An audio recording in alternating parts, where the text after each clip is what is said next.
Boys and girls, boys and girls, boys and girls. I've been excited for this. I know I'm smoking a cigarette. I don't like to do it on all my shows, but sons of bitch, I am excited because look at what we got tonight. We are on a, Monday's really not my favorite day of the week, I gotta say. But this Monday right here, my fave day of the week. This is Stirring the Pot with my Don Kincaid. I almost forgot my damn name. This is Stirring the Pot with Don Kincaid. And my very special guest, I've been waiting for this guy, Hamlet Hurtssue. What's up, my man? Good morrow, Don Kincaid. It is an honor and a pleasure to be here with you, my friend. But, Don, you forgot a very, very important character that is here with us today. And it is my good friend, Yorick, here on his pedestal, ready to be interviewed and asked questions by you sincerely. I cannot believe I forgot. Yorick, I am so sorry. Don't chew my head off later. I apologize.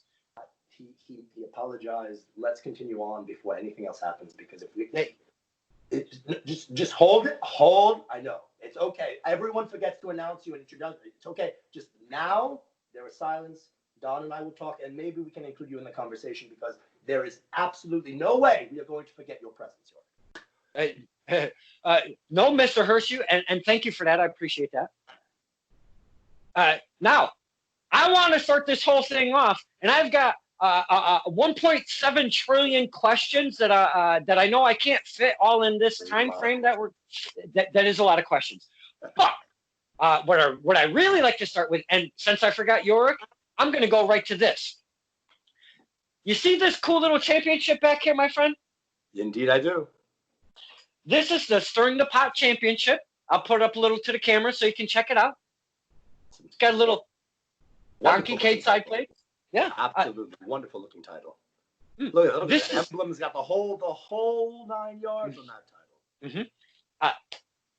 title. Bruce from Center Ring handcrafted this for my birthday last year, and I can never thank him enough for that. I just can't say thank you to Bruce enough. But my reason being to showing you this at the beginning. Oh, let's prop it properly. Now, that is a 24/7 championship. It hasn't been defended in quite some months because we've got this whole Kincaid. Kincaid, you see what I did? I like that. It was very good. Yeah. But my reason being is, do you remember this, my friend? Has your little signature right there? I do indeed. That is a replica of said Yorick. The spotlight is shining on Mr. Yorick. This is a replica, yes, hand signed by one Mr. Hamlet Hurtssue. Never forget that day. He is the 2-time and current Stirring the Pot champion. This guy right here. That is quite impressive. Yeah. Yorick, do you see how well appreciated you are? You are an extension, my friend. An extension of you is the Stirring Pot champion. I mean, this is something that is quite honorary. So, despite the fact that an introduction wasn't formally made, the fact that you are a 2-time champion of the Stirring the Pot is just something that you and I must be very proud of. Don, I can tell you right now that the teeth, the smile he is showing is truly from a wonderful person you are, and the fact that his memory, his character is honored as the Stirring the Pot champion. Wonderful. I could not be any more thrilled. A homage, if you will, sir, to one Yorick. I will never look at the hairs that stand on my skinny little arms. I love Yorick so much. I love Mr. Hurtssue. Not only that, I'm going to take it a step further. Okay, really quick, lightning fast. Watch this. You ran off the camera. Really trying to extend this for you, please. I am.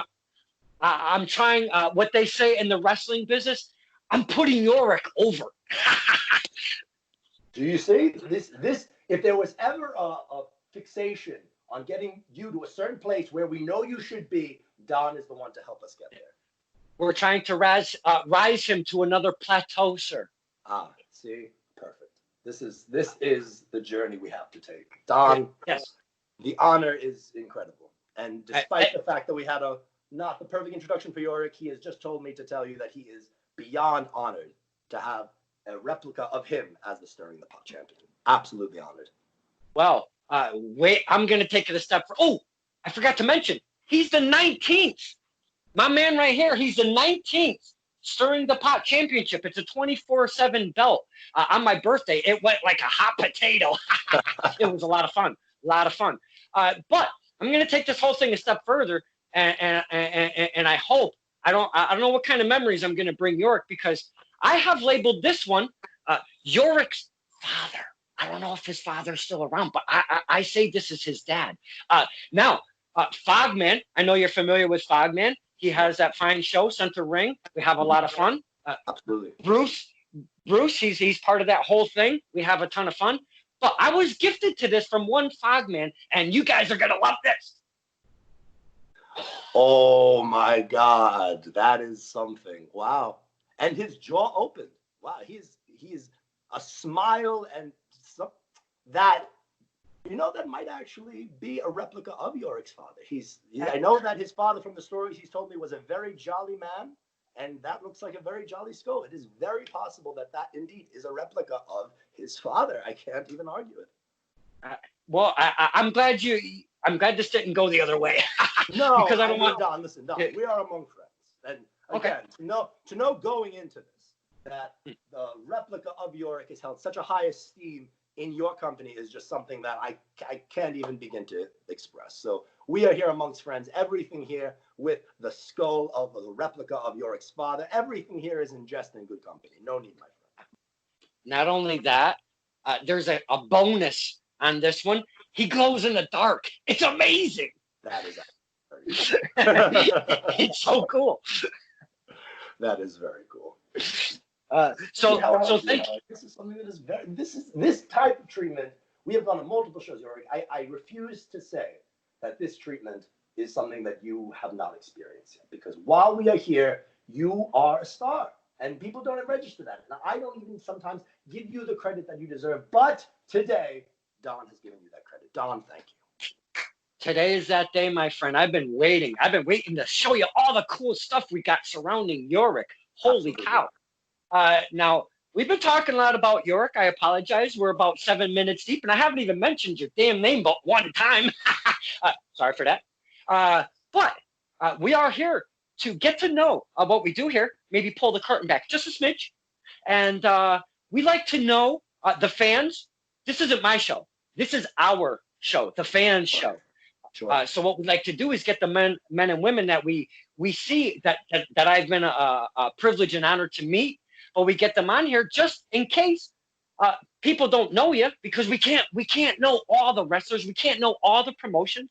Absolutely. So we bring you on. We want new fans. We want more eyes on the talent on said promotions you work for or have worked for, whatever. So that's what this show is all about. And we just have a lot of fun. I might swear maybe once or twice or 17 times. I'm not sure. I apologize for that. Shakespeare wouldn't approve, but I'm not going to say anything. So you're good, my friend. I'll try to do my best. I will. I'll pull it back a little bit. So, Mr. Hurtssue, I've been rambling.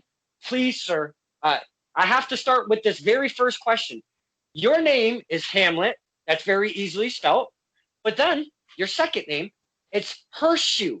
But there's a T in there. Hurtss, double up on the S. The T is yes, silent. UE. Why the silent T? What's with the double S? The Hamlet Hurtssue. Please talk. We love character. We love to talk character. And that's where we're going right off the ripper. The name Hamlet Hurtssue, please talk to us about that.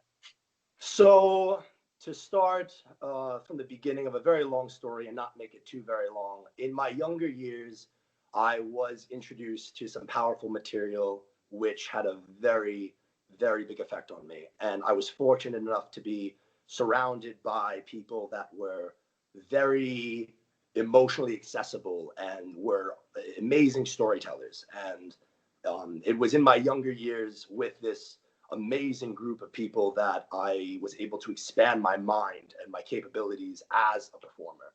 But this connection to the ring and the physicality and the chaos that has just been something that's always intrigued me was something I wasn't going to let stay at the wayside. And once I had completed my search and my journey into what it is to create a bit of life, I was able to continue the journey on another road. And I started training as a professional wrestler once I completed my studies in this realm of theater arts. And it was something that I would never regret, because it exposed me to all of these things that I never would have been able to experience having not stepped into the ring. And it was within the first year or so of my training that I had this dream where there was this skull. I had no idea what the meaning was behind it.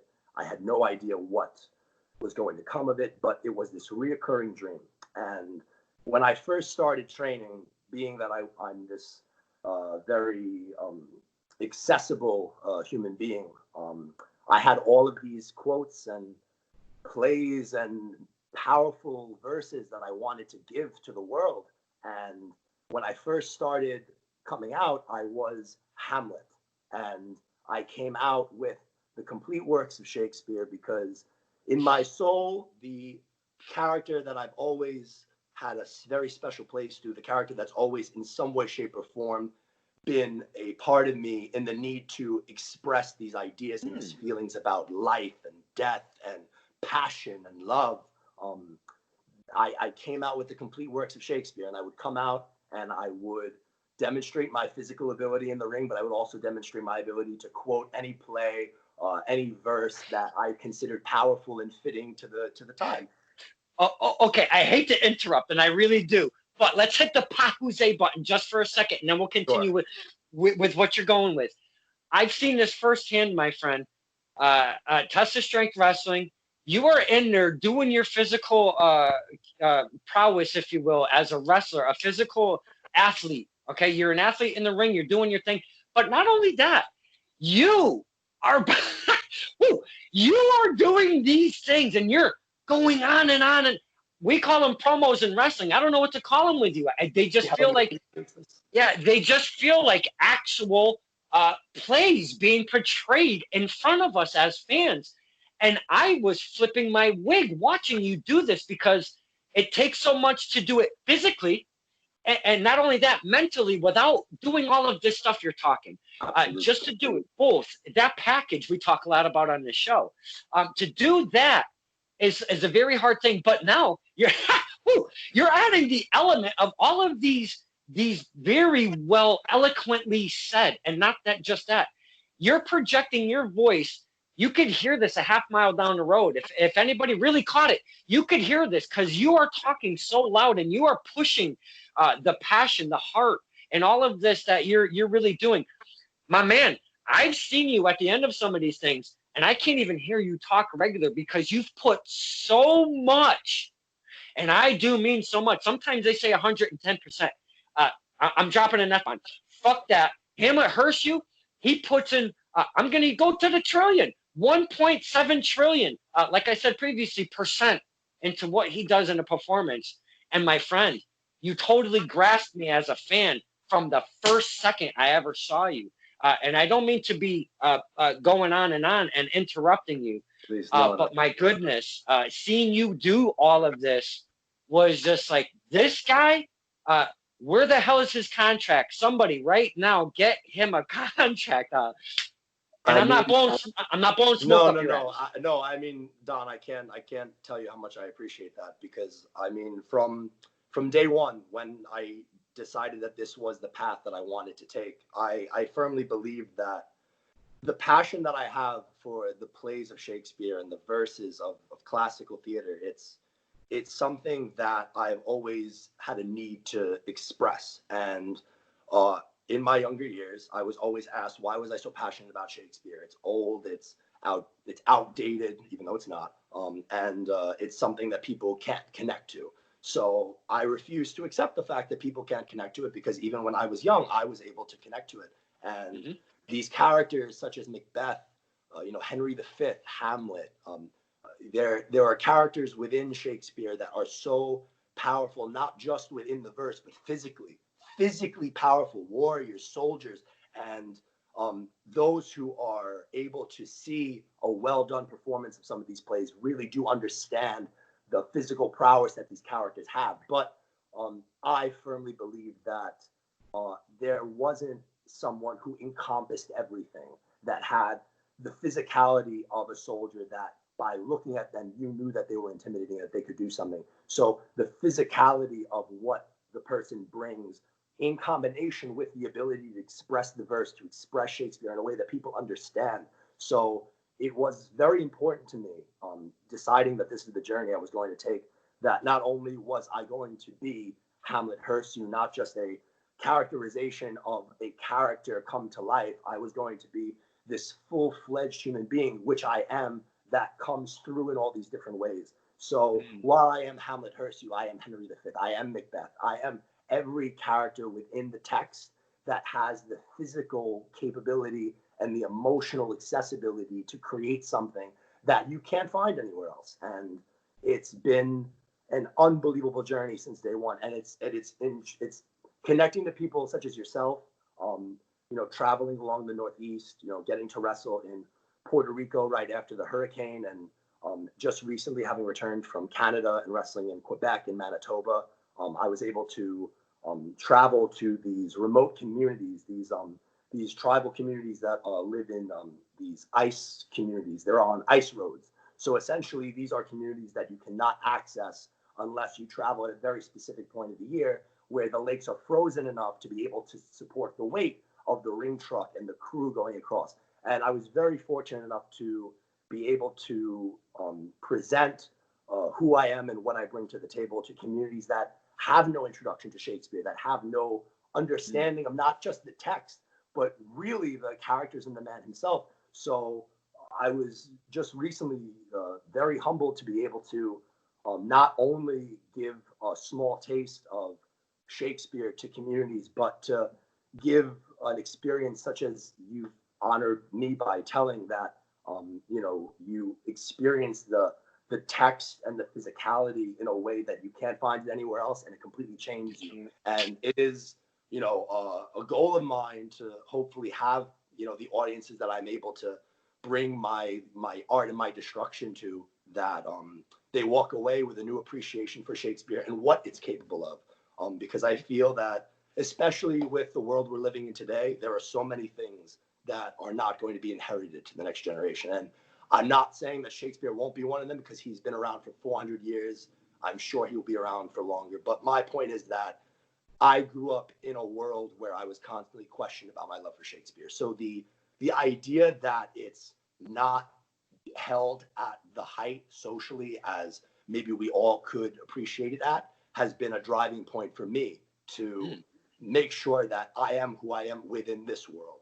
Because, when I was younger, I very easily could have been, I love the stage and Shakespeare, and I'm going to be another performer that communicates these stories in all different worlds and all different levels. But I was very specific in knowing that this is the world I needed to be in to really convey and portray the power that these characters have, and the power that is within me to give them new life and new meaning in the world of wrestling. So it's been an incredible journey, and it's been something that I wouldn't turn around for. And to be able to introduce Shakespeare to communities that never experienced him, to be able to touch people such as yourself, has been the ride of my life. And I'm only getting started, and we're only going up from here. That's definitely something we're talking about, just getting started. I know that for a fact. But that is fantastic, because I've seen, that's how I first saw you, believe it or not. I mean, Test of Strength did announce you. I never heard your name before then. So as soon as I seen that at whatever your handle was, I went and looked you up, and I saw that you were a champion in Puerto Rico before so I'm like, wait a minute, this guy's coming to Test of Strength. He's a champion in Puerto Rico. His name is Hamlet Hurtssue. What is going on in this world right now? So my point being, though, when you're transitioning, because you're taking your love for the Shakespearean world, you're actually taking it off the stage and you're bringing it into a ring. You don't know if this is going to work at all. This has got to be a huge question mark. we talk about support system. Was there a lot of support coming behind Hamlet Hurtssue saying this is going to work, or was it a lot of, are you effing crazy? This is never going to work in wrestling.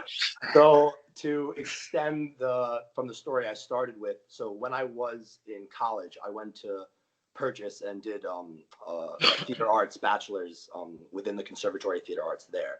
And my thesis was that after, completing, a pre-graduate theater arts program and then getting to Purchase and doing their theater arts program, so I'm looking at 7 years of studying text, studying the idea of what it is to actually bring a bit of true life to an audience. So my thesis after all of this time was, you know what? I believe that professional wrestling is the most accessible platform for people to understand the power behind these characters and these stories. So I went to my board of study and I said, for my thesis, this is the idea that I'm going to build upon, and I'm going to put a ring in a theater, and I'm going to show you who I am and what I'm capable of. No, you did not. Yeah, absolutely. So, oh my God. So I was met by a lot of pushback by the board of study because, again, this is the theater arts board of study at Purchase. They are, incredibly well recognized in terms of the artists that they've put out.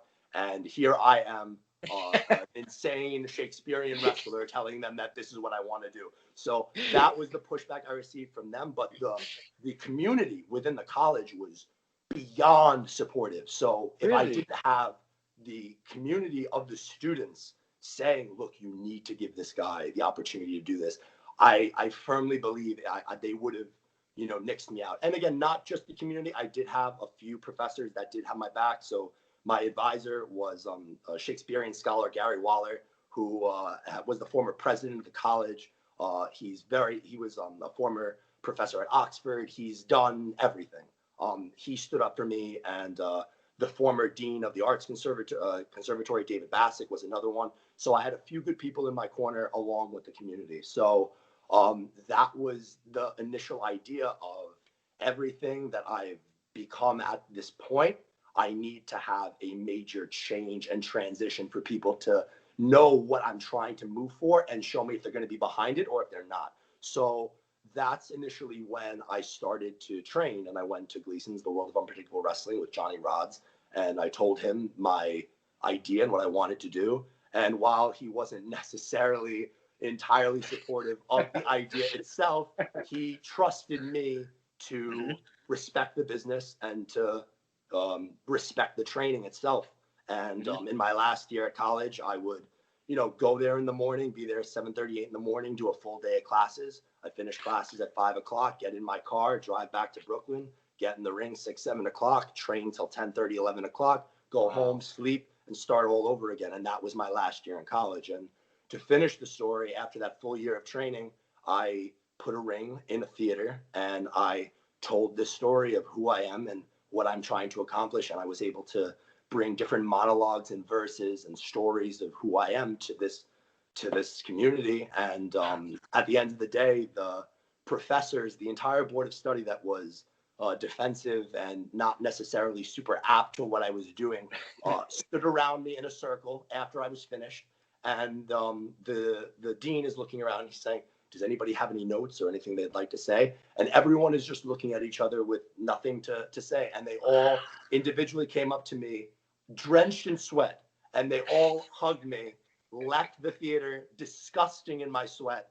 And to me, that was such a win, because the battle and the passion that I had to make this come to life. This was the Renaissance of the Ring. That was the title of the performance I did. And that's what led me to become the Renaissance of wrestling. It was this idea, this dream that I had, was just a dream. And it was the support of the student community and even the people that I was training with. They were like, you have something here. And it's going to take a while for you to really find your way and to really find how people are going to accept you. But you definitely have something here. And then after I finished at Purchase, I, like you were saying, did I have a support group? And my performance was the finals week of the semester. So at this point already, the students were most likely off the campus. So after my preview performance for the board and a few students,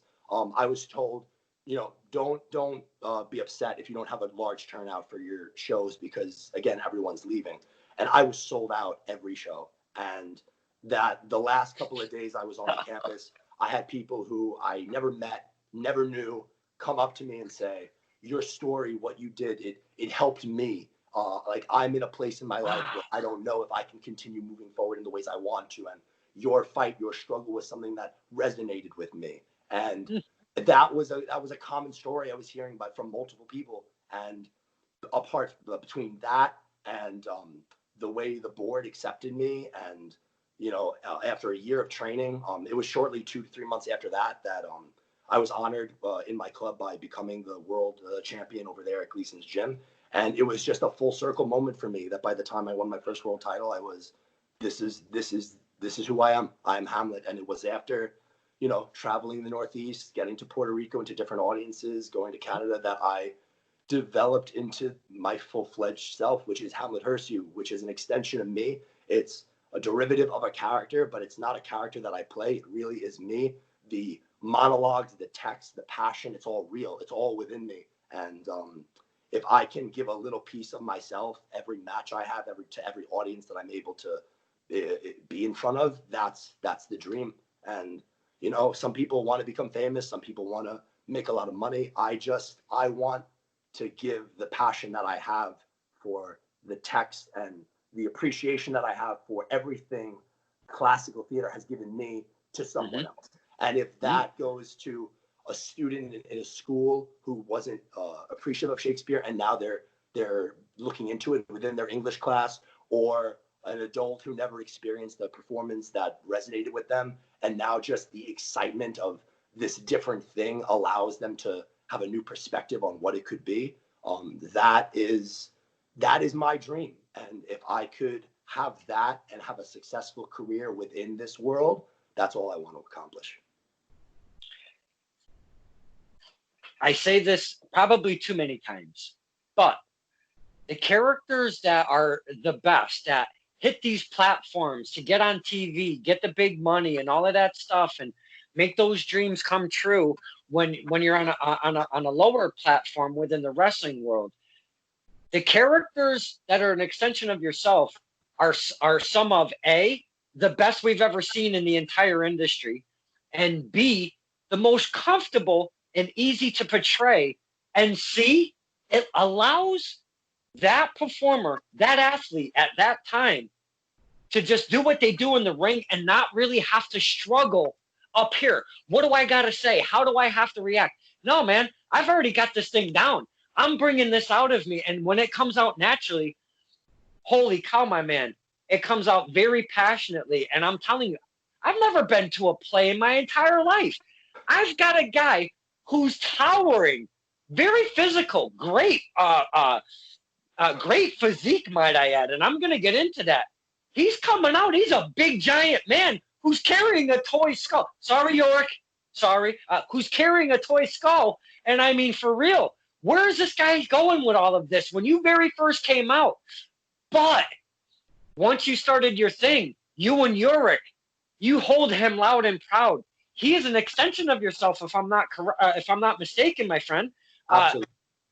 The two of you together, he's basically your manager in all senses, to be honest with you, but a brother at the same time. It's kind of weird, but it's fun at the same time. But my point being is, it's the passion that you're allowed to bring out of your performance without really having to think a whole lot. And it makes your character just so much what it is, my friend. I mean, holy cow. But I want to get back to your physical prowess, because you're a big man. You've got a great physique going on there, my friend. Yeah, I'm sure the ladies, you're easy to the eyes. I know that.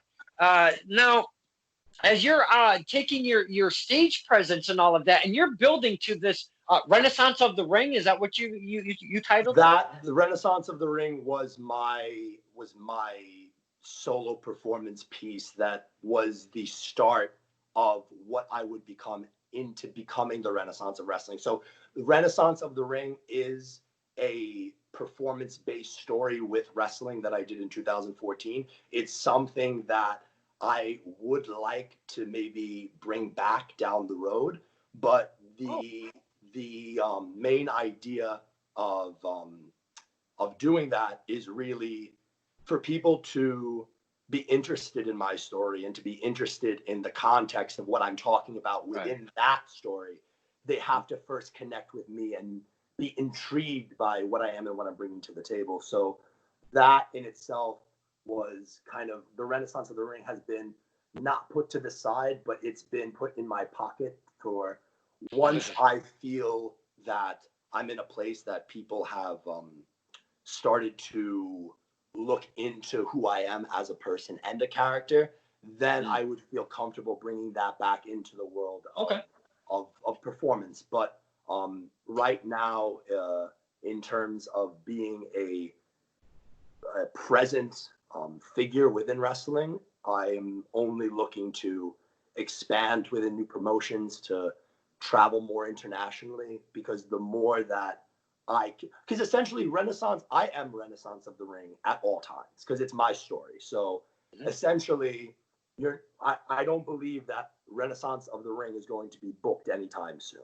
just because of money and all the other things that come along with it. But that's not to say that if you bring in Hamlet Hurtssue, you're not getting a preview of what Renaissance of the Ring is. So exactly. So it's within the continuation of bringing myself to every audience, to every community that I can, and getting that interest there in who I am as a performer and a character and a wrestler, that maybe down the road I would be able to bring that back to a well-received audience. But at this point, the only thing that I want to do is for people to understand myself as the professional wrestler, especially in the world that we're living in today, and the need that I believe audiences have to connect with a character that's authentic. Sort of just piggyback off of what you were talking about in terms of the authenticity of characters. No matter what your platform is, people can recognize if you are not authentic. And the second they feel that you aren't being honest with them, they shut off, because no one wants to be told what something is. They want to acknowledge it for what it is and then open themselves up to it and connect with it. So, the best characters are coming from a place of authenticity. But that's not to say that, average Joe that has some issues, or not some issues, or has some type of problem or character trait can just come into the world and automatically be accepted. It's something within that trait that has to be colorized and developed. And that's where I say Hamlet was the character. Hamlet Hurtssue is who I am. It was in deciding that this bit of who I am as Hamlet needed to be developed, needed to be something that was given very delicate attention to. And every match I had, every audience I've been in front of, I'm always learning something in, okay, this might have helped them understand what I'm trying to get across. But maybe if I just rip my opponent's hair out and say this, maybe they'll get across a little bit better. And every opportunity I have, it's like I said, I just am giving a little new experience of what Shakespeare or myself can be to that at that particular time. But just to finish, the authenticity of the person telling a story can automatically be interpreted by the audiences as real or fake. And especially in the world that we're in, the word fake is a very delicate word. So the more authentic that you can be with your true self in a story, the more we will further ourselves away from this idea of being fake, because it's the combination of, if you portray yourself as something you're not and do something in a way that demonstrates to the person viewing it that this is not what it is, then I'm not interested. But if you can suspend my disbelief and you can show me that this is who you are and this is what's happening in that moment, I'm going to learn something. So, and this is something that's been done forever with morality plays and passion plays.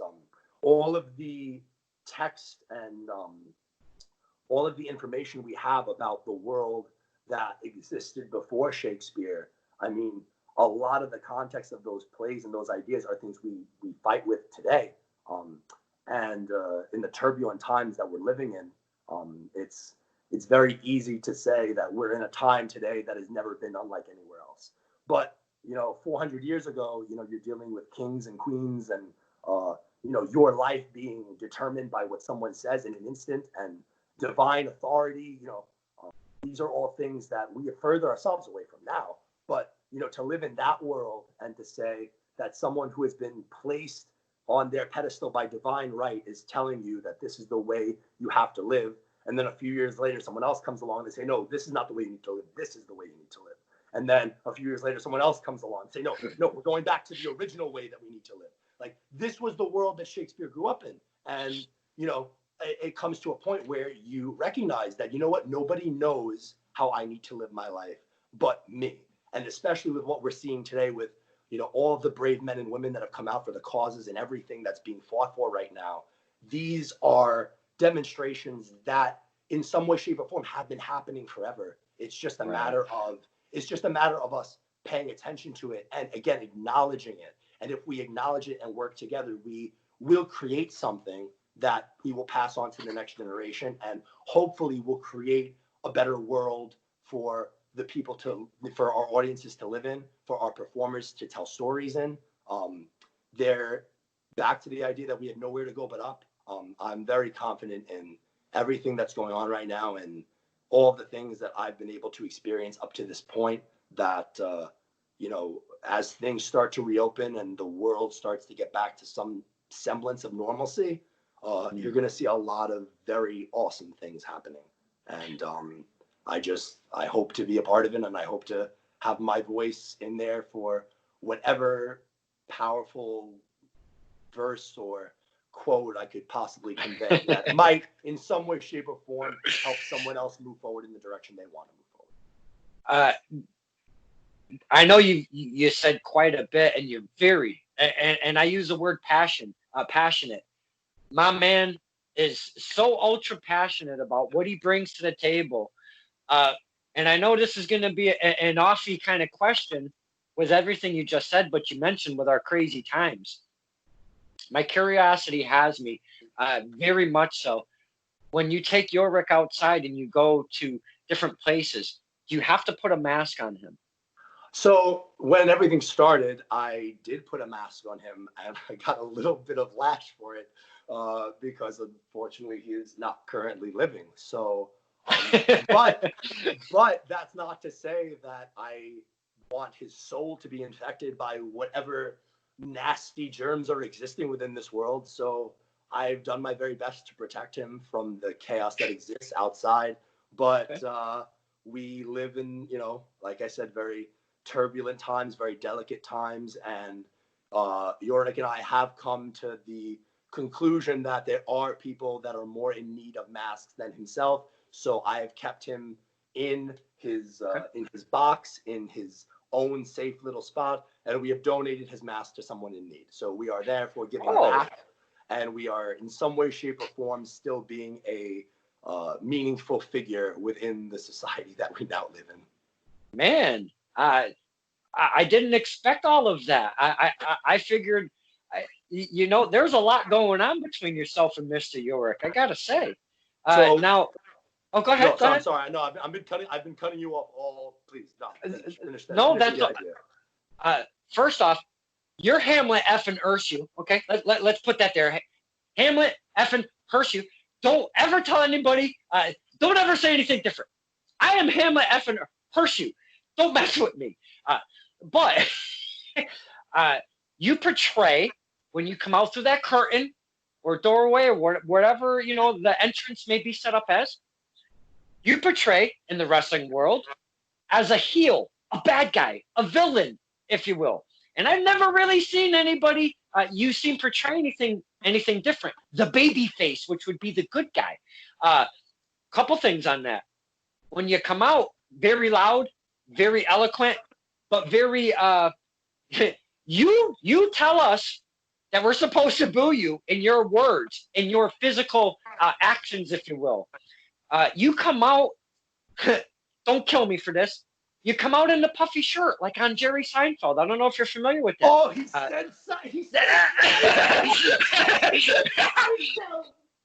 there are so many people that could be wearing puffy shirts, and the name I am constantly fed is Seinfeld. Oh, okay. Oh, okay. Yeah. Well, wait. You're in the Shakespeare world. I'm in the sitcom world. We're from two different worlds, my friend. I blame you. I blame society. Thank you. Blame the man. That's right. Blame the man. That's right. So you come out in the puffy shirt, and you come out and normally what I usually see is like an olive green, if you will, kind of leotard. I don't want to use that specific word, but that's what it kind of looks like.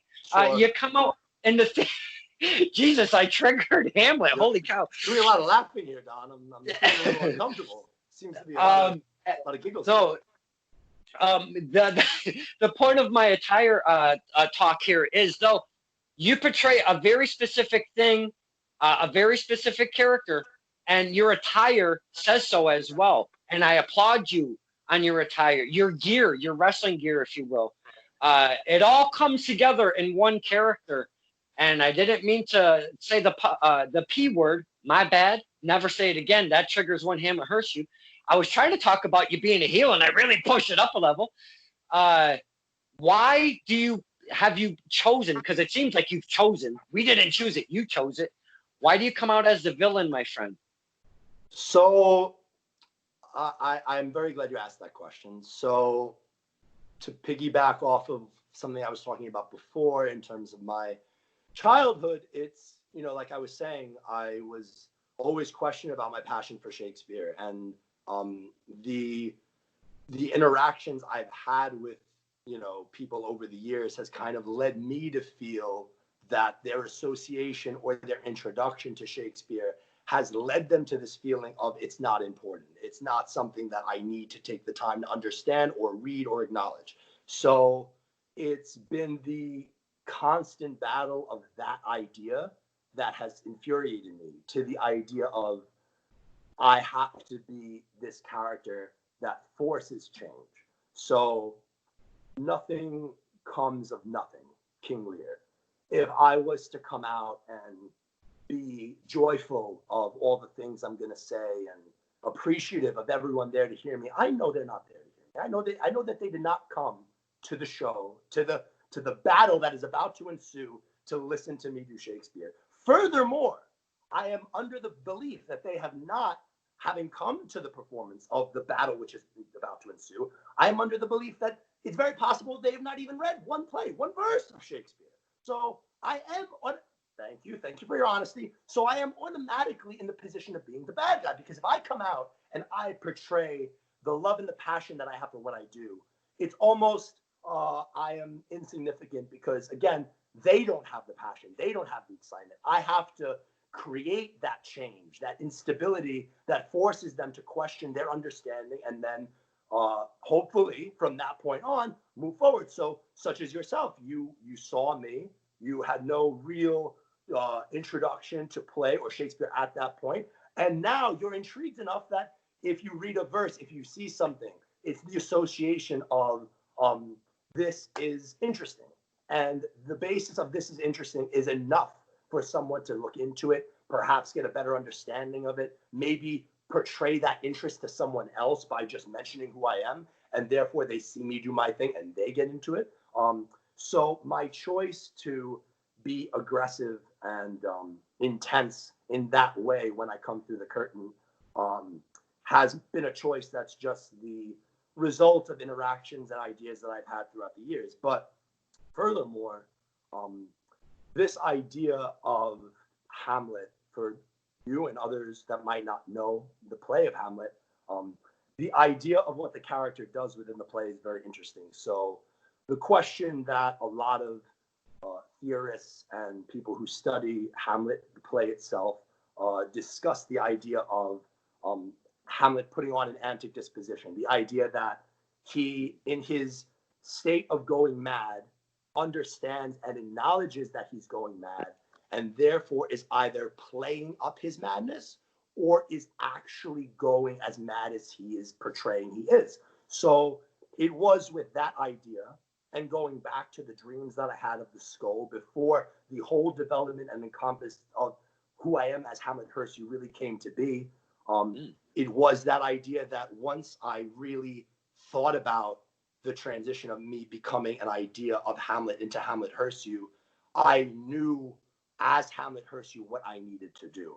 And I'm going to plant this seed for yourself and everyone else who's watching. I had these dreams of the skull. They did really happen. I have had moments where I hear voices and I have ideas that don't necessarily feel like they're coming from me. And it's been the collection and the combination of all these things that's led me to, when I come through the curtain, make a choice. And the choice that I've been faced with is, do I play up this insanity, this madness that I have been affected by since the dreams, since my discussions with Yorick and everything, or am I actually falling into the madness, which I'm trying not to acknowledge? And in my demonstration of who I am as myself, I am trying to have you believe I am not as mad as I am, but the truth is that I hear these voices and I have these dreams, so I could potentially be mad. So the question is for you, the viewer, the audience member, to really acknowledge me for who I am as a character, as a person, and to make your choice.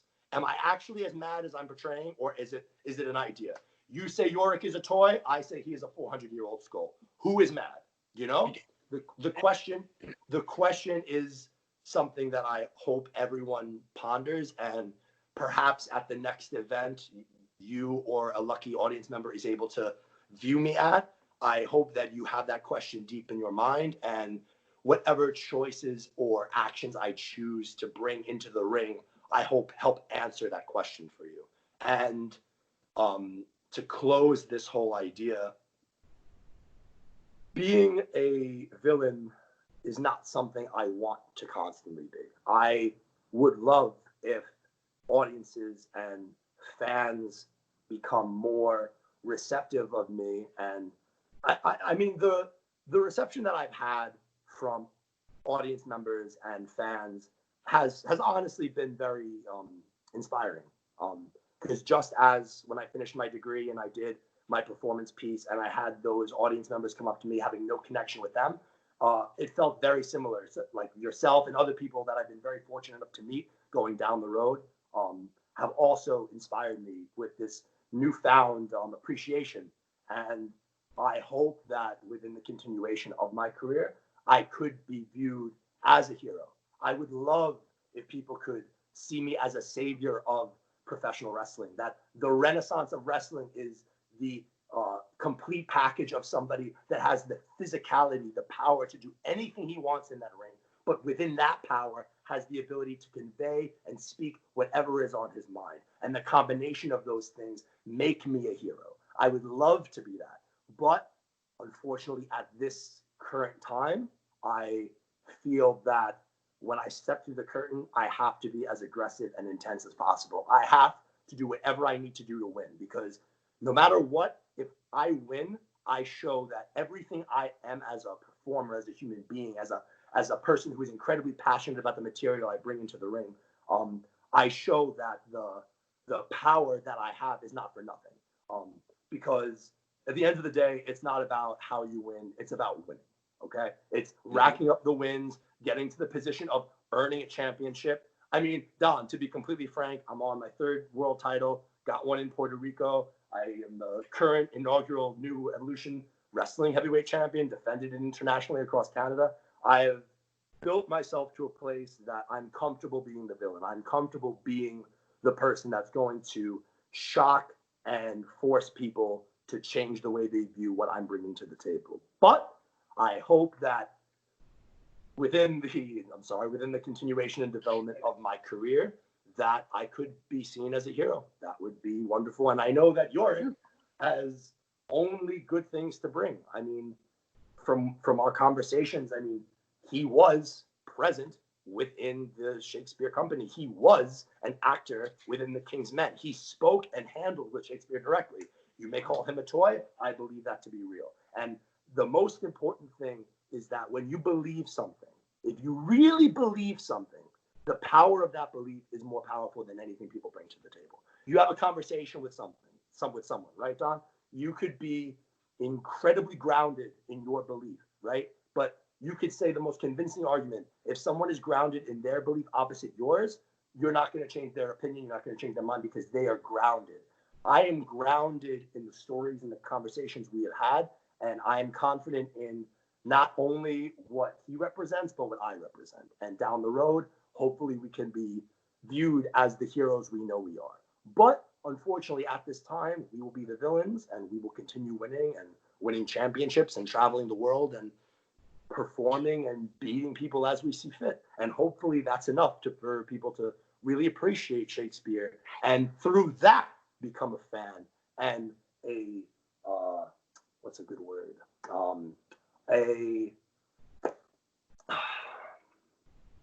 I'm just talking so much off the top of my head that I can't even fit a powerful word for the fan. But if that fan can see Yorick and I as a hero, I mean, that would be the end goal, because through that, I know that they will have a newfound appreciation for Shakespeare, and that's all we want to give. Apart from winning gold and beating the hell out of people. I've called Yorick a toy. You call him a 400-year-old warrior? He was over a 400-year-old performer. So he was a tailor in Elizabethan England, and at Shakespeare's time, there not only were women not allowed to perform in plays as the female parts, but a lot of the actors within the performance were everyday people, townsmen, tailors, glove makers, people that had honest professions but had a passion for wanting to tell a story on the stage. So Yorick was a tailor, and as a tailor, he was recruited into the King's Men by Shakespeare, and he performed in multiple stagings of multiple different plays. And having done as much research and having as much passion as I have for the life and the times of Shakespeare, to hear the things and the stories that he's told me, I must be insane. Either I'm insane, or he's not everything I believe him to be. Because there's only so much that could point to me being wrong, and I don't believe I'm wrong. I'm not going to tell you you're wrong. I mean, you're a big dude. I mean, for real. Let's switch down to that beautiful gold belt right there. Please tell us, the fans. Let's reiterate. The name of the championship, the name of the company, and don't use the little letters. Tell us the whole thing so we can look it up on the face page. Absolutely. So the name of the company is New Evolution Wrestling. It's a relatively new company within the tri-state area. They've been putting on shows for the last 2 years. It was back in November that we had a match for the inaugural World Heavyweight Championship, and it was in that match in November that I won the title.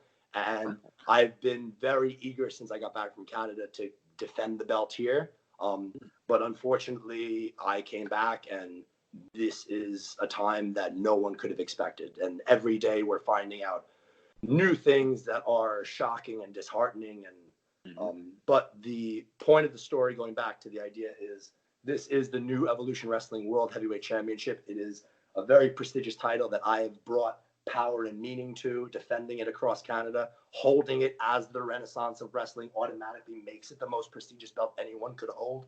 And hopefully as things clear up, we'll have a solid idea of the next show the promotion will be putting on. I know that we're scheduled as a company to be a part of the big event. It is a autograph signing that will have multiple promotions and wrestlers there. So I know that it is called the big event. I do believe it's within the tri-state area. But I would be very happy to give you more information on that, Don, if you want to share that with your fans on your page.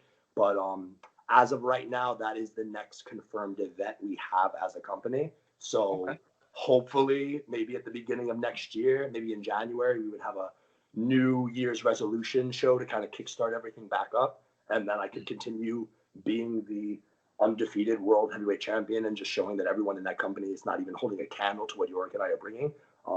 But that is something that is yet to be seen. And I am cutting you off. I can see right now that you have a very deep, intense idea at the tip of your tongue that you want to get across. And now I will seal my lips and let you speak.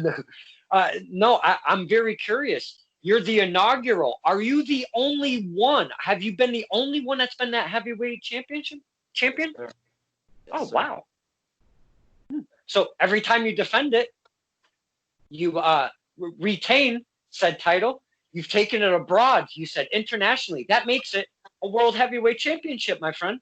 Absolutely. And again, the fact that, I'm the only person that's held it, and I've already, within the short time the promotion's been putting on shows, I've already brought prestige, bringing it to communities, getting the name of the promotion out there internationally, where hopefully we can get some new things going. I know that New Evolution Wrestling is working with ties in the UK.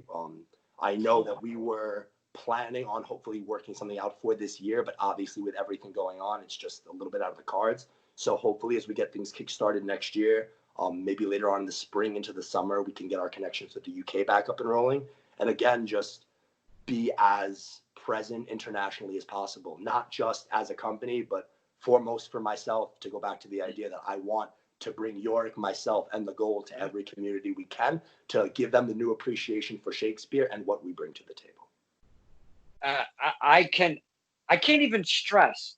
And if you people that are watching, I hope it's just not my dad and his dog. I really do apologize. But for the people, the fans that are watching this, I mean, my goodness, if you ever, and I do mean ever, see the name Hamlet Hurtssue on a card, on an event program for any promotion, if it's in Puerto Rico or the UK and you get the chance to go out and check it out, do yourself a favor. But if it's in the United States, East Hartford, Connecticut, Test of Strength, I've seen them there a few times now.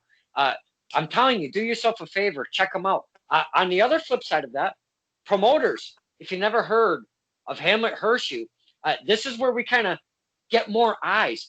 Tell us your face page, the YouTube, Instagram, your Pornhub. I mean, not the Pornhub. Whatever.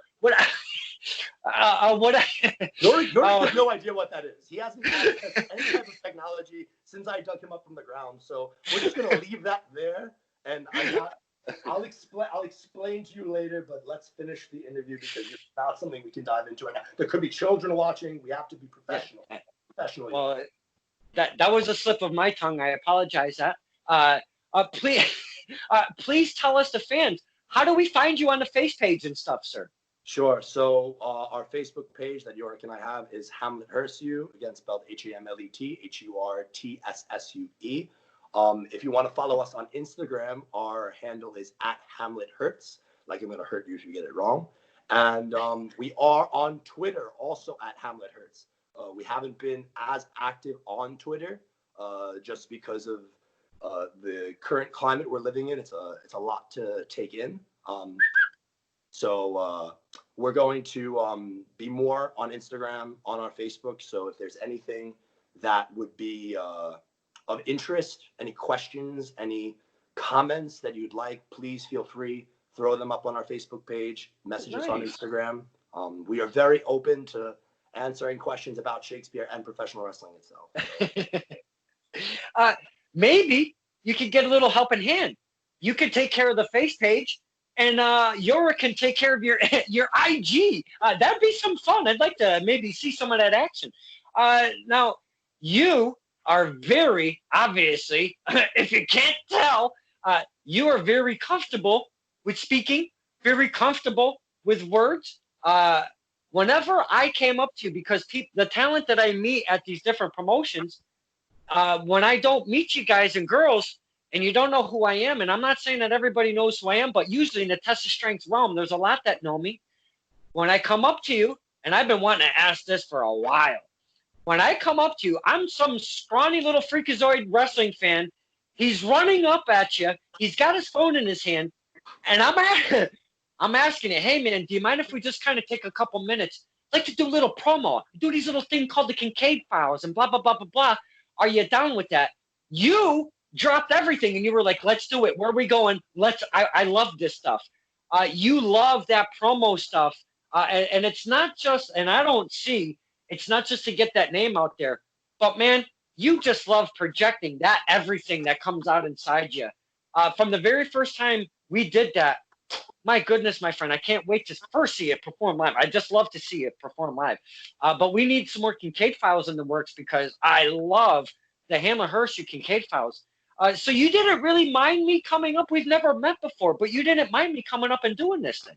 No, not at all. And again, my whole thing is to give a new experience to someone, to have someone come up to me, perhaps not even knowing what I bring to the table, maybe not even knowing that I'm Hamlet Hurtssue or that I'm trying to give Shakespeare a new appreciation. But I want to give an experience that is something lasting, that will, you know, whether it's you personally or the person you're recording for, I want to have the presence and the aura of what I am in the space of the ring or in the venue captured on a camera.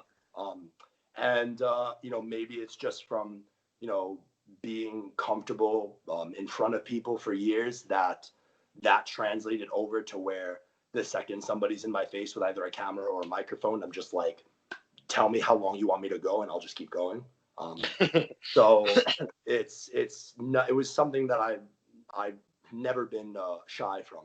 And you know, the second I saw you running up with a camera, I was like, okay, this guy's gonna remember who I am, and we're gonna make sure that he has a little bit of leftover taste in his mouth of who Hamlet Hurtssue is.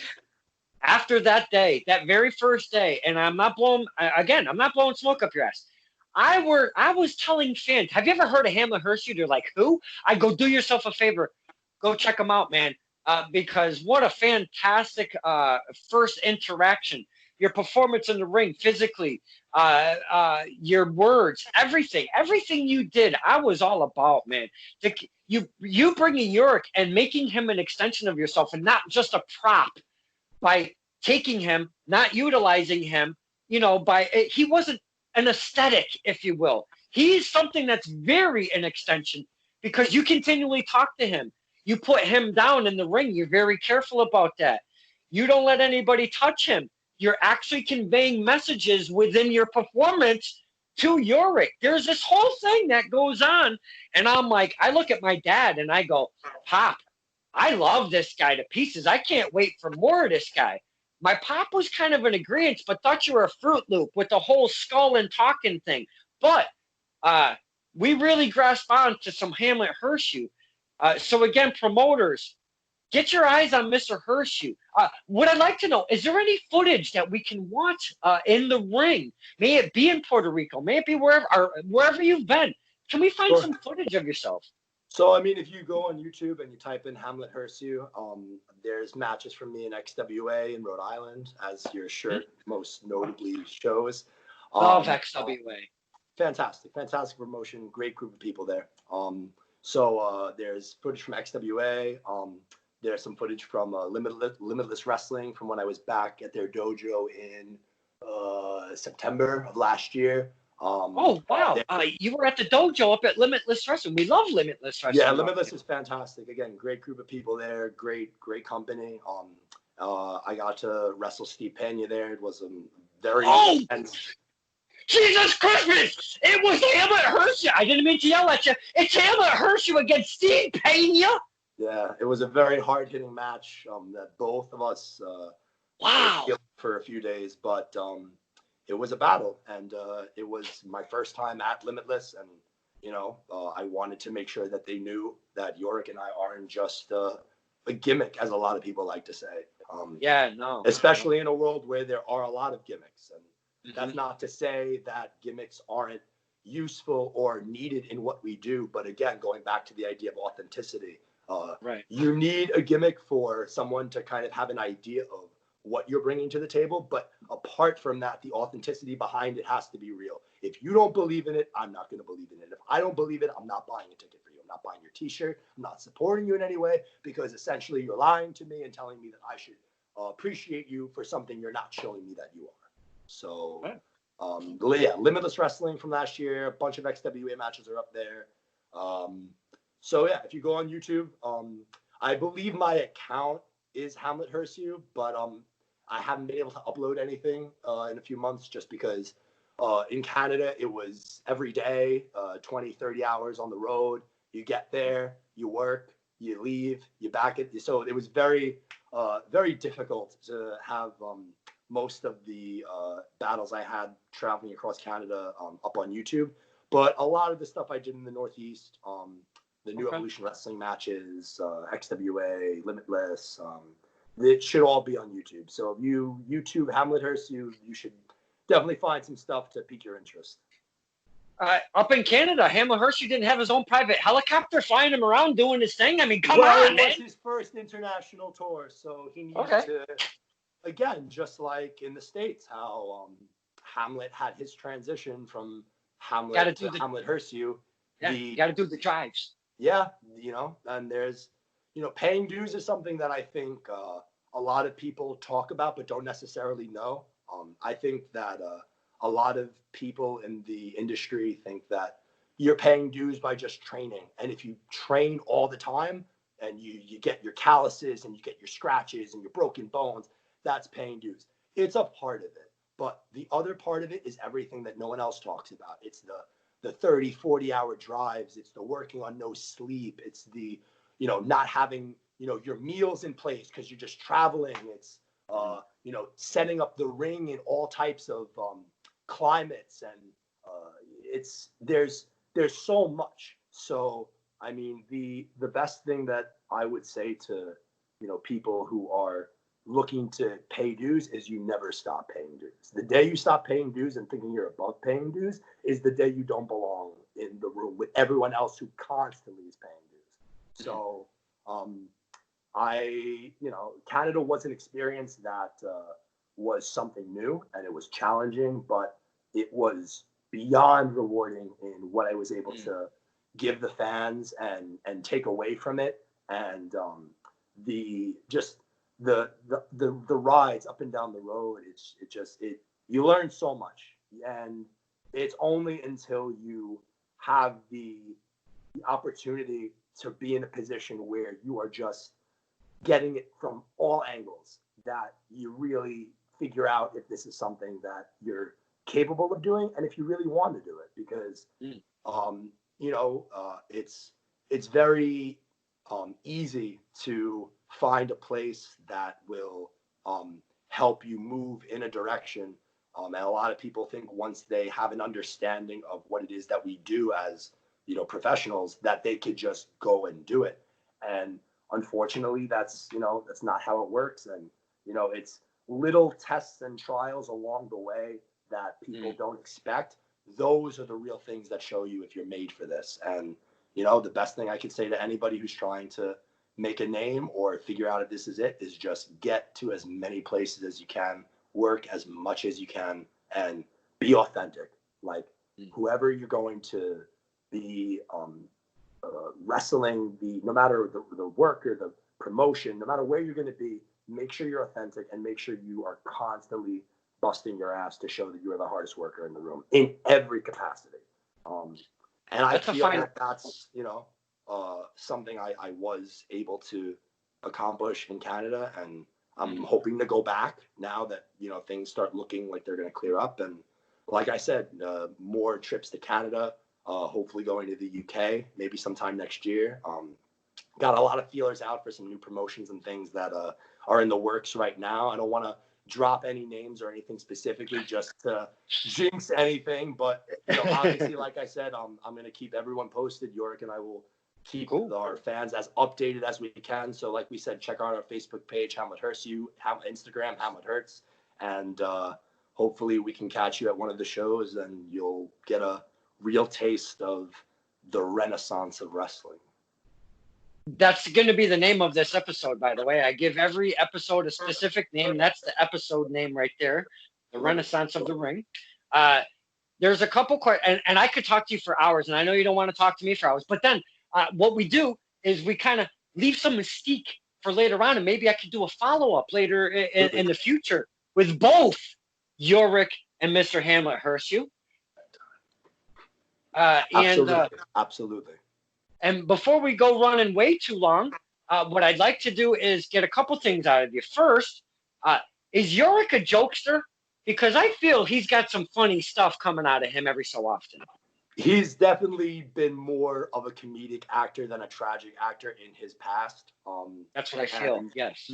Yeah, and again, being the so-called villain in the ring leaves a lot of opportunity to make him laugh. So, starting out, I think that comedy was something that I wanted to push as a wrestler, just because, like you said, you see the puffy shirt, you see certain things, and they trigger certain things.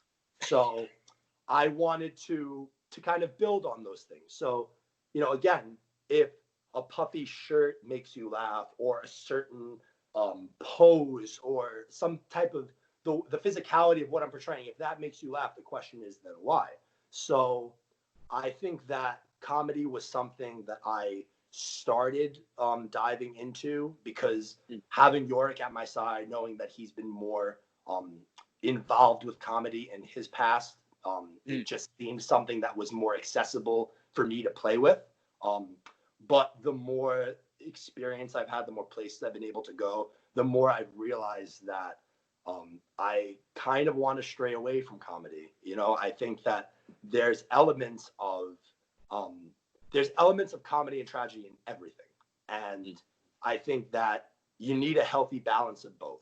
I think that I've kind of traveled on all realms of the spectrum since I started. I think that in the beginning, I was very lenient to comedy, but in this last year or so, I've been very more on tragedy, as I'm sure you've seen in most of my matches that you've been at. So it's kind of finding a healthy balance of, the aesthetic I present may trigger certain emotions or certain ideas. But then the question is, how do we take these triggers and these actions and moments that happen in real time and space in the ring, and combine them to give an entirely new perspective of not just what I'm capable of as a professional, but what the ring in itself is capable of. And that's an idea that I was starting way back when I did Renaissance of the Ring. And it's an idea that I constantly want to continue to pursue. Oh, well, I figured as much, because, when you're a tailor, you got to be quick-witted with your clientele and stuff, because, back then, it was obviously different time. You had to be on your toes. Had to be on your toes. Did you see what I did there? That was very good. That was very good. You might not be able to tell, but he's hysterical right now. In my head, he's cackling like a 3-year-old girl. I'm sorry I called him a 3-year-old girl, but that's what it sounds like. I'm sorry. We'll talk about it later. On his toes. I'll never get over that one. But now, before I do let you go, I'm very intrigued, because I know we've talked wrestling in a very different way today. My friend, I've never in my life have I talked wrestling like this to anybody. This is the most unique time I've ever had in an interview. Of course, it's Hamlet Hurtssue. I should have expected that.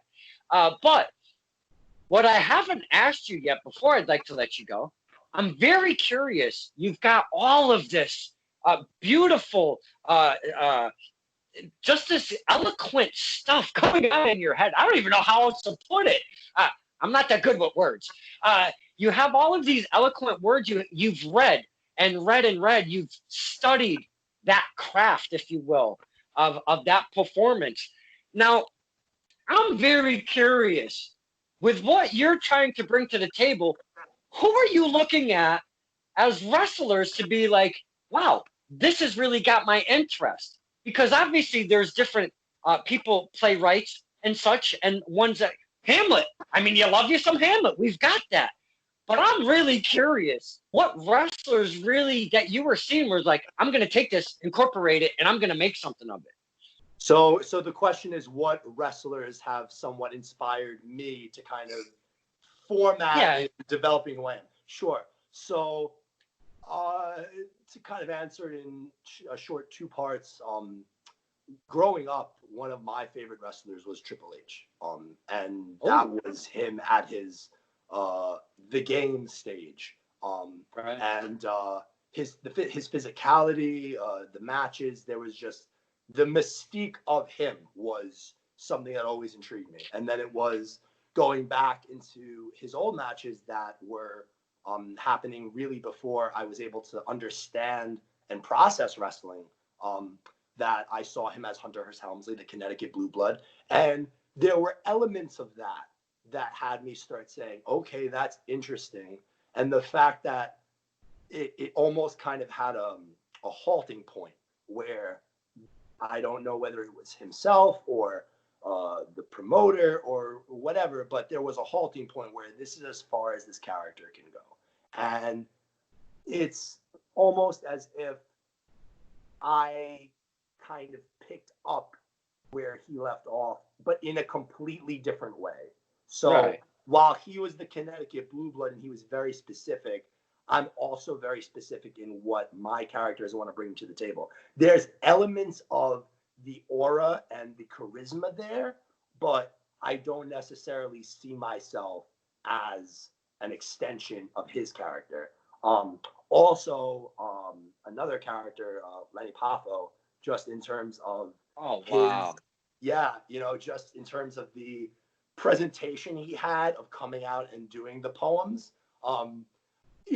Maybe my way of going about speaking verses and monologues and things is different. But again, that idea of either before the match or in it or whatever, I'm going to show you that I'm a little bit more intellectually heightened than you. Again, being the graduate coming out, showing that he is almost above you. So maybe a little bit of Lenny Poffo, maybe a little bit of Triple H. Honestly, Johnny Rods, the guy who I studied under initially, just, the man worked with, every famous name, every recognizable name you could possibly list off.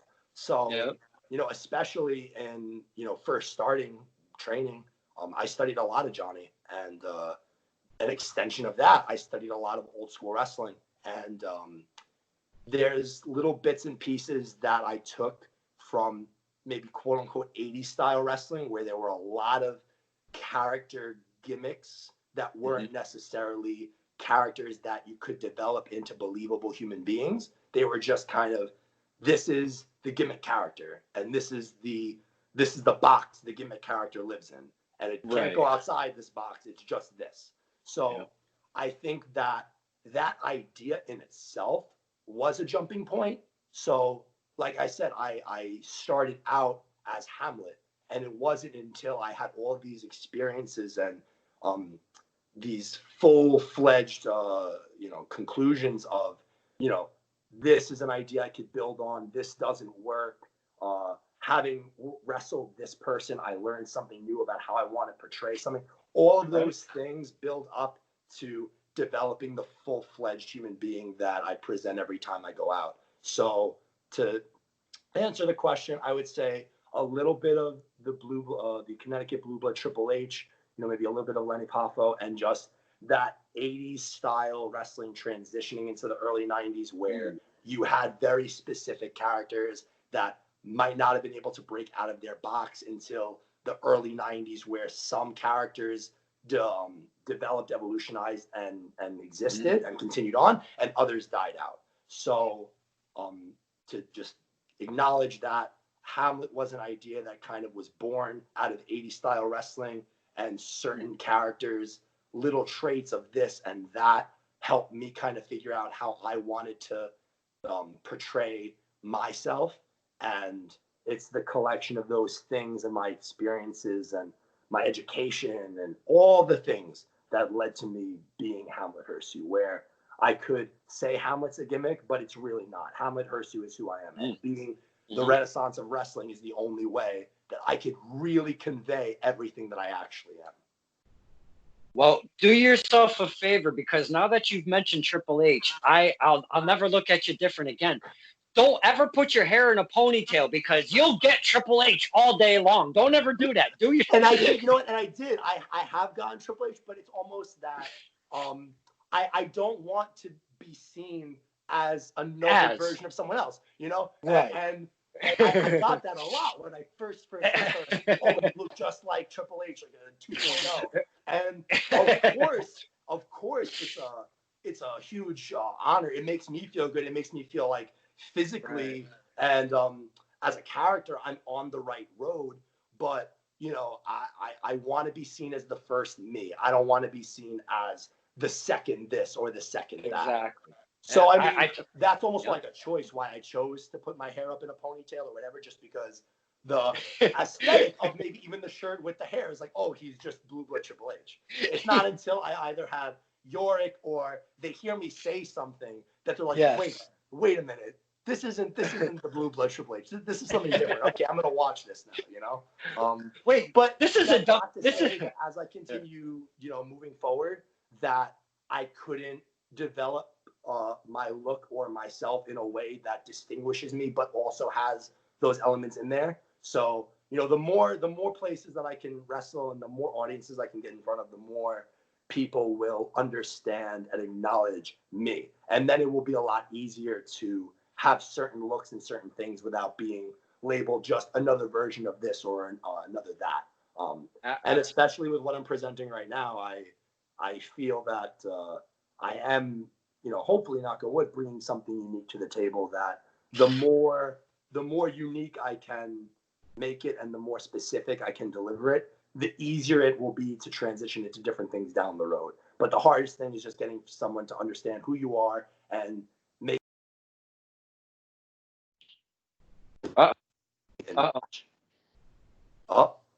There we go. It was just a little glitch. It's just a little glitch. Technology. You can't do nothing about it. Of course, it happens. I love that you touched upon the 80s into the 90s because they were boxed in as characters, and then sometimes we saw those same characters evolve. And we love talking about evolution of character, but wrestling does that in chunks, if you will, along the line. Wrestling is totally evolved, and fans, they've evolved as well. It's all part of the whole program, really, that evolution of stuff. Now, my last question before I let you go, do you watch the current product being either WWE, AEW, ROH, New Japan, you name it, what's out there, those higher platforms that the boys and girls look to get to? This is my dream place, blah, blah, blah. Do you watch, when you turn on the TV, are you watching those type of wrestling, or are you keeping an eye on the indie scene, or both? I mean, honestly, both. I mean, I try to keep my eye on everything that's relevant. And I also believe that every, you know, promotion, it has its own style. Every promotion has its own form of storytelling, right? So if you watch WWE, this is their form of storytelling. If you watch AEW, it's their form. If you watch New Japan, it's their form, ROH, on and on and on. So I have, you know, my list of places that I watch consistently, and then I have my places that I constantly go back to kind of see what's going on and, you know, what is being recepted by the fans. So I try to keep my eyes and ears on the product as much as possible in all of its forms. But I'm not going to lie, I do pay more attention to some platforms than others just because I know where I would like to go. And I don't necessarily want to drop those names specifically to outcast other promotions. Because again, I'm watching everything, because not only watching everything do you get to appreciate the different styles and the different forms of storytelling that are brought to the table, but it also helps you understand what type of storyteller you are. Like, where do you shine most? What is it about your character or your physicality that will be the most accepted in either this promotion or that promotion? And it just depends on your goals. I mean, you know, there are some people that, you know, it's been their dream to go to WWE since they're a child, and I'm not gonna lie, I'm one of them. You know, and I mean, you know, to be there you know, would be an unbelievable dream. But you know, there's also places like I would love to go to Japan. Going to Japan has been a dream that I've always had. So, you know, if New Japan messaged me tomorrow and was like, you know, my friend Masha Slamovich, she's in Japan now. She's been there the last 3 months. She's on her second tour. She's on her second tour there now, and she's she's thrilled. I mean, unfortunately, of all times to be in Japan with everything that's going on right now. But that's neither here nor there. The point is that she's living her dream. She's back there for her second time. She's killing it on all fronts. So, I mean, Japan is a dream of mine as well. It's something I'd like to accomplish. But, you know, I mean, WWE, AEW, New Japan, ROH, Limitless, it just goes on and on and on. I would like to go wherever I can that either the promoter or the locker room sees the potential that I have to either elevate them or the promotion. And that's not putting me over to say that I'm the best of the best, even though I do believe I am. But the point is that I feel I have a lot to offer to everyone, whether it be the wrestler that I'm working against or the promotion. So the more places I can go to elevate the talent, to elevate the promotion, to elevate myself, it would just be beyond humbling and incredible. And I'm constantly watching the product. I'm constantly keeping my eyes and ears open. And the future is incredibly bright. You know, there's a lot of things shifting. There's a lot of new things that are going to happen. And I just hope to be a part of it. That's all I can hope for. And Yorick as well, because obviously I haven't given him enough time to get in here. But Don, like you said, maybe we'll come back. We'll get Yorick a little bit more airtime, get him another question or two. Yeah. Because, who knows? You know, maybe he has some more Taylor stories and more stories from the globe that he would love to share. And I would love to hear them. I would definitely love to hear them. And I am so glad that you mentioned Miss Slamovich, because she's been mentioned on this show more than once by you guys and ladies. She is a perfect example of what you were talking about earlier, of these challenges and tribulations that you have to get through to become a wrestler. And I've said it on the show 1,000 times, probably too many times. I feel that becoming a wrestler as a singles competitor is probably the hardest thing in the entire universe, I swear, as a sport, if you will. And Miss Slamovich is in Japan for her second time with the big question mark. Never been out there. Don't know where to go to eat. Don't know where to go to sleep. Well, she has. This is her second time being out there. Well, that's what I'm saying. It's been a while, yeah. Right, the second time. But when you go out there in the unknown, those challenges scare the shit out of you. Absolutely. When you don't know the culture, you don't know who to talk to. You're going out to do this wrestling thing, and you know what their style is. You know what they bring to the table, and you also know what you can come back home to the States with. So that skill, that mentality, and some of the things that they show you out there. But it's not like you're there for a week, though. That's what really gets me. You guys and girls, you go out there for 1, 2, 3 months at a time and doing these things. And my goodness, my friend, I cannot stress. Wow. I just can't.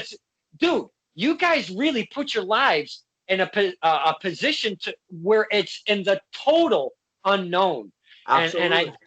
And I give you guys 1,000,000% credit for doing that. So I'm so glad you mentioned Miss Slamovich, because wow, she's going to be something to reckon with when we all get back to this thing. That's going to be fantastic. But Mr. Hurtssue, Mr. Yorick, again, I could go on and on. We've ran an hour and a half, and I thought you might have, I thought you might have kicked me out at about the 32-minute mark. I really didn't think I was going to. We can go back and forth all day. I'm sure it's getting late. I'm sure people want to go eat dinner. I'm sure it's getting that time. But absolutely, I would love to come back on. We can talk forever about every topic: Shakespeare, wrestling, no matter, you name it. That would be amazing, because boys and girls, we got so much information out of Mr. Hurtssue today. We dove into so much. And I am so glad that it lasted an hour and a half. I'd rather do 2.5 hours, but I don't know how long we can, he can stomach me. And Yorick, he's got to eat too. So we got to get that taken care of. Mr. Hurtssue, an absolute privilege. I can't even talk now. It's been a privilege and an honor, because I grasped onto you from day one, and I go, I got to talk to this guy down the road, man. And I am so glad that we made this connection here. Can't wait to see you at the live events. And not only that, boys and girls, the future, like Mr. Hurtssue say, is bright. And I'm telling you, you are going to see both of these guys on a bigger platform down the road. And I'm telling you, and I'm going to drop a name. I don't care if you don't want to drop a name. I think you guys, both of you, would be absolutely perfect in the newly formed, if you will, the revitalized NWA. I think you guys would be spot on for that company. I don't. There's just so many things about it that make it. You guys. I could talk about that for another hour. Beautiful idea. I hope someone from the NWA is watching. I could talk about that alone. Of course, just the history of that promotion alone. I mean, why would you not want to be there? Man, seeing the 10 pounds of gold on one Mr. Hurtssue along with Yorick, holy shiznit, as the kids would say, holy shiznit. Mr. Hurtssue, again, an absolute honor and privilege. I thank you for spending the time with us. Mr. Yorick, again, same honor, privilege. I can't thank you. I hope I'm doing an homage. We're doing you proud over here. I haven't let anybody take that strap. He beat Mr. Ryan Frost for that belt previously. I think the first time he won was against my cat. Or no, wait, was it against him? I forget how that went down. It might have been Frost himself on center ring. I think. I don't know. There's so many champions, I can't keep track. But thank you so much. And again, you guys are amazing, and I can't wait to see you both.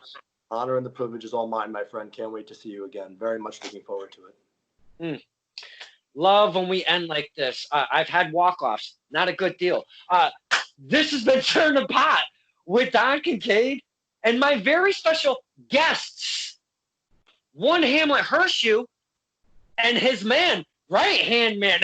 Right-hand man. See what I did there? You're on the roll today. His right-hand man, Yorick. You guys have been fantastic. It's an honor and a privilege, my friend. We're very much looking forward to seeing you soon.